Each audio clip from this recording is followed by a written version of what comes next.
today I can write equations and I can solve.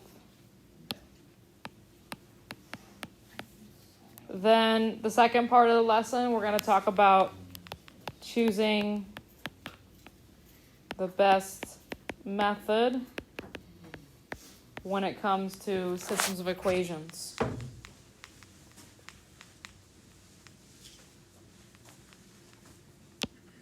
A good reminder for everybody, your Unit 4 test is Friday this week.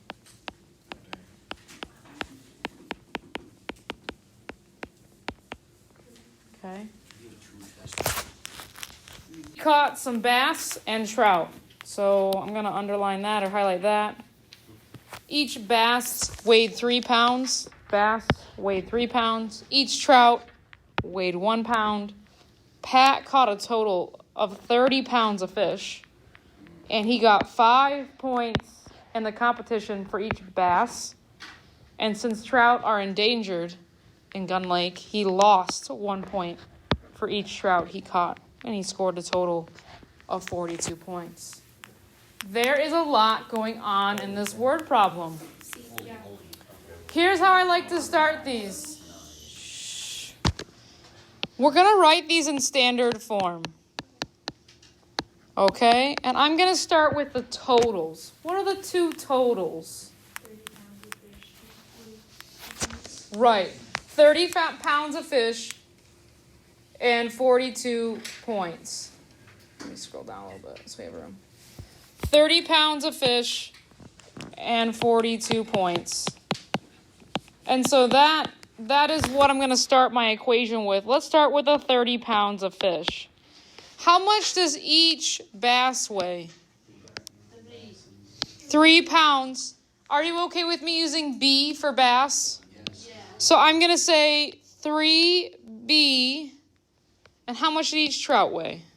1. Plus 1 T.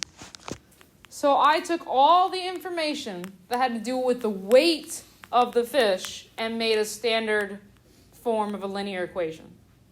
Do you guys see that? Yeah. I'm just using B to represent bass and T to represent trout.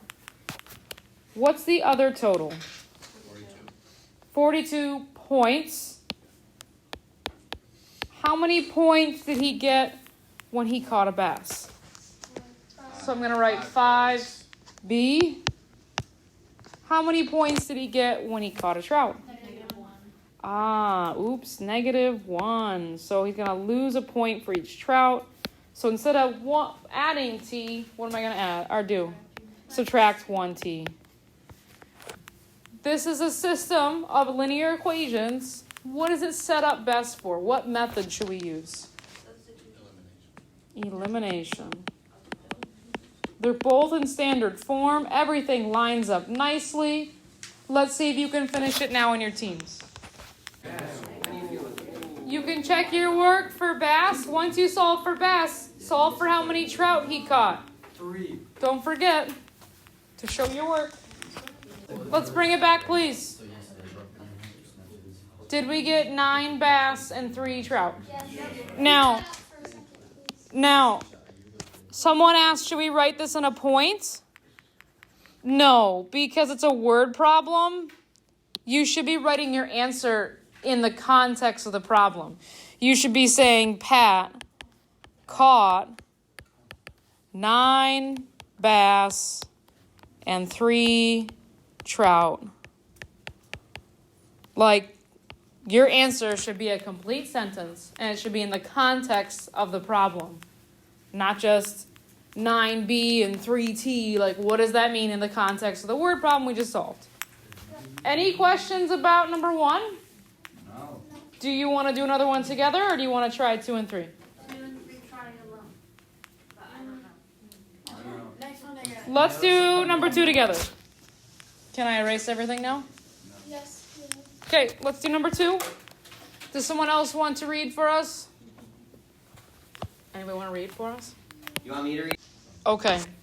So here we have 1 total, We have 1 total, and we're told something about the number of bags of taffy was 5 more than caramels. So we're going to use C for caramels. We're good with that? Yeah. And T for taffy. I'm going to start with the weight. What's the total weight of candy she bought? 400 ounces. How much did caramels weigh? 8. 8. C.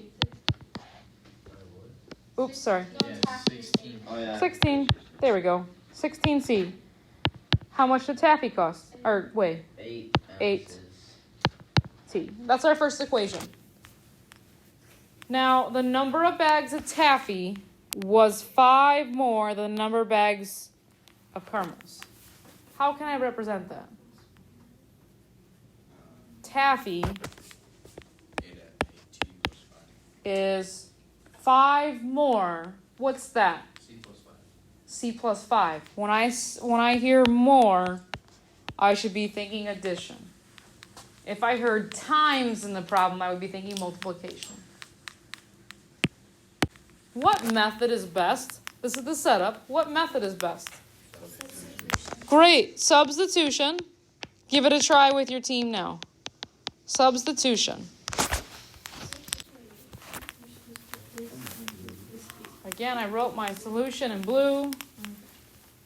Please let me know if you have questions. A lot of people just forgot to distribute both terms inside.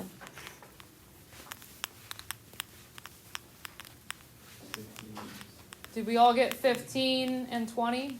Yeah. Taffy is 5 more. Yep. And then we should write our final answer as a sentence. I'll do that in a second. Please check your work. Let me know if you have questions. Are we going to try number 3 with our teams?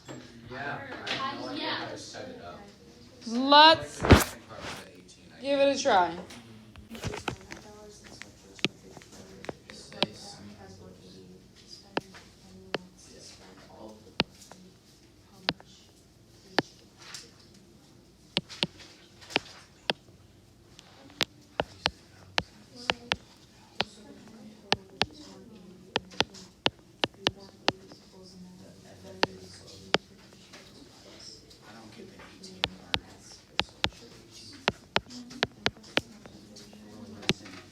Our goals here.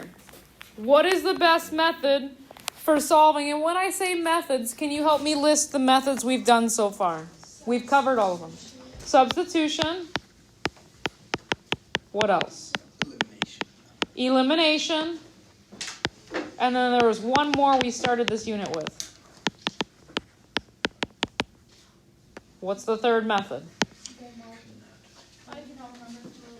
It's graphing.